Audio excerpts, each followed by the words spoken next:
Caro Keraland présente Caro Coco Park, votre parc de loisirs et de détente. Jardin créole, toboggan géant, activités aquatiques et terrestres vous apporteront à la fois sensations, adrénaline et décontraction.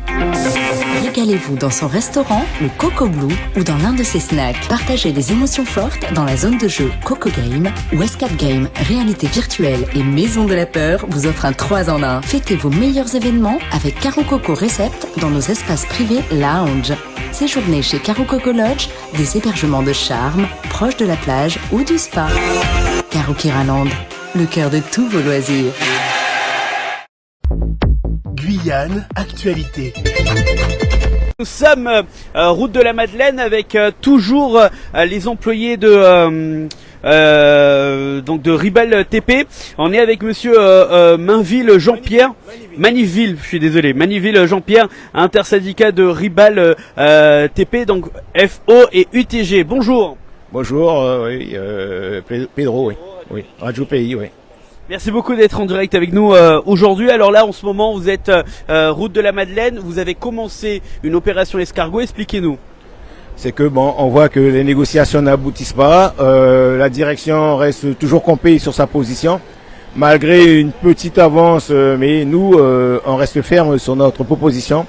On veut une augmentation de 5%. D'accord. Alors, et lui, il propose 4,4%. Alors, donc c'est là où on sent les négociations. Pour le moment, il n'y a pas de d'accord, on le voit, parce que sinon on serait pas là aujourd'hui. Comment les grévistes tiennent le coup sur les blocages? Bon, on est là, on est toujours motivé. De toute façon, par rapport à ce qu'on demande, je vous dis qu'on connaît les chiffres. La société, d'après l'expertise des comptes, on peut même demander 13% d'augmentation de salaire. L'entreprise sera pas en difficulté. Bon, on est arrivé à 5. On a commencé à 9 les négociations. On sait très bien que bon, on n'aurait pas eu 9. On est arrivé à 5. Là, on peut pas descendre plus bas. Parce que l'an dernier, sans négociation, pendant la période Covid, on a eu 5, sans problème. Là, c'est un nouveau directeur avec une nouvelle politique. Je ne sais pas si il veut nous serrer les salariés. On comprend pas. La société fait 3 fois plus de bénéfices cette année. Plus 22% de bénéfices. Cette année, une entreprise en métropole, Hexagone, quand elle fait 3% de bénéfices, elle fait une bonne année. Ici, l'entreprise Ribal a fait 22% de bénéfices. C'est tout à fait normal que les salariés, les ouvriers demandent un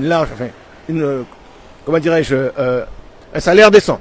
D'accord? Parce que nous, on travaille pas pour aujourd'hui, on travaille pour la retraite. Et ça compte pour la retraite.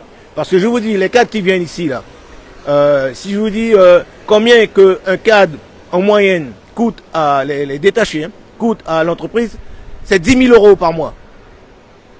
Un cadre coûte à l'entreprise 10 000 euros. Quand on compte le billet d'avion, la maison payée, la voiture de fonction et leur billet d'avion, ils ont droit à leur billet d'avion, eux, leurs femmes et leurs enfants. L'enfant a droit au billet d'avion jusqu'à l'âge de 18 ans pour entrer en métropole. D'accord? Si je vous donne tout ce qu'ils ont comme avantage, je suis désolé d'en arriver là, parce que nous, on est là, on dort sous le piquet de greffe, on se fait piquer par les moustiques, on prend l'appui, ce n'est pas de gaieté de cœur. D'accord? L'entreprise fait de l'argent. C'est tout à fait normal que les salariés, en plus de ça, l'entreprise Ribal a 40% du marché du BTP en Guyane. Faut le savoir ça. D'accord? 60% qui reste, c'est pour le reste. On est le fleuron, d'après, je suis d'accord, de l'entreprise. Et pour vous dire, la voiture payée des cadres, s'il n'y a pas d'argent, pourquoi ils ne roulent pas en Clio, toute option? Ils roulent en 3008. Les cadres roulent, ils sont 18. Ils roulent en 3008. La location d'une 3008, c'est pas la location d'une Clio. Mais nous, les petits, on aurait dit qu'ils sont dans une logique. Tout pour eux et pour les petits, les salariés, c'est la loi. Du moment qu'on veut marcher, ah non, la loi. Mais eux, ils s'en mettent plein les poches. Nous, je suis désolé, cette histoire de détacher, on est en France ici. Déjà, il n'y a pas d'égalité entre les salariés et les expats. On aurait dit qu'ils sont dans un pays africain. On est dans un pays africain. Ce qu'on demande, c'est pas la lune. D'après l'expert, que dit l'expert, il peut nous donner 13% d'augmentation salariale sans mettre en difficulté l'entreprise. La production est-elle totalement à l'arrêt? Oui, tout à fait, puisque on est monté en comment dirais-je, crescendo en mobilisation. Au départ, c'était bon enfant, machin, mais quand on voit monsieur faire la résistance, je suis désolé. Enfin bref, je vous laisse poser la question. Y a-t-il un médiateur entre vous et la direction? Il n'a pas voulu le médiateur. Pourquoi? Parce que nous, on va aligner les chiffres. Et ça dérange. Là, je les ai alignés. Quand on négocie, bon, nous, on a les chiffres, ça reste entre nous. Mais ça fait un moment que ça dure, mais il faut que ça s'arrête. On ne peut pas être là, et lui... Ils ont tous leur bureau. Qu'est-ce qu'ils ont fait? Ils sont venus ici, là où nous sommes, là. Ils ont loué des bureaux. Je ne sais pas combien ça coûte, hein, par mois ou par jour de location. Mais il n'y a pas d'argent. D'accord? Tout ça pour nous fuir, pour nous abandonner sur le piquet de grève, pour ne pas nous voir sous prétexte il veut être dans un cadre serein et tout. Mais on a empêché personne de travailler là-bas. Tout le monde pouvait rentrer et sortir, mais à pied. Cela, bon, je crois qu'on a été correct.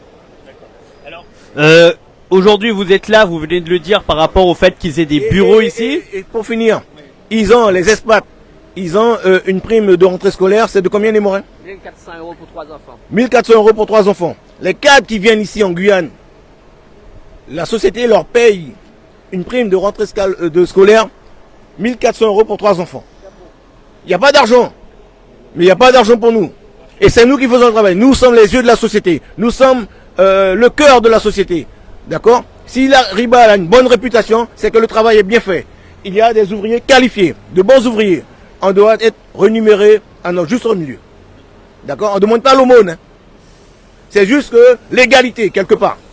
Parce qu'il n'y a pas d'égalité. C'est question que tout pour nous. Et puis la loi, c'est pour eux. Cette histoire de bananière, là, de politique bananière, il faut que ça s'arrête en Guyane. Alors vous nous avez dit à l'instant que vous étiez ici parce qu'ils ont des bureaux qu'ils ont loués récemment. C'est pas la société Ribal, regardez. Zoomez, vous voyez. C'est pas la société Ribal, c'est pas le siège. Le siège est là-bas. Voilà. Donc vous êtes venu spécialement ici justement pour montrer que vous êtes présent, ou vous êtes venu ici pour faire une opération escargot, ou vous venez, vous restez un petit peu ici, après vous allez faire une autre opération. Là-bas, parce qu'on a laissé nos collègues là-bas, on a fait une opération escargot et on est là. On est venu les faire savoir qu'on sait où ils sont. D'accord. On est toujours mobilisés. Et on est toujours mobilisés. Alors pour terminer, qu'est-ce qui va se faire la prochaine étape? Toujours pas de communication, quelle est la prochaine étape pour vous? De toute façon, on a notre stratégie, on ne va pas le dire de façon leur dévoiler toute notre stratégie. Nous sommes toujours en mouvement, nous attendons la direction. S'ils veulent bien avancer sur les négociations, on est prêt. Est-ce que vraiment pour terminer, hein, je suis désolé, c'est tout le monde qui est au piquet de grève? Il y a quelques-uns qui ne participent pas, ou c'est tout le monde qui a répondu? Normalement, c'est 90% des salariés qui sont au piquet de grève. Outremernews.fr, le site de l'actualité Outre-mer, 24 heures sur 24 et 7 jours sur 7. Retrouvez la chaîne Outremer News sur YouTube.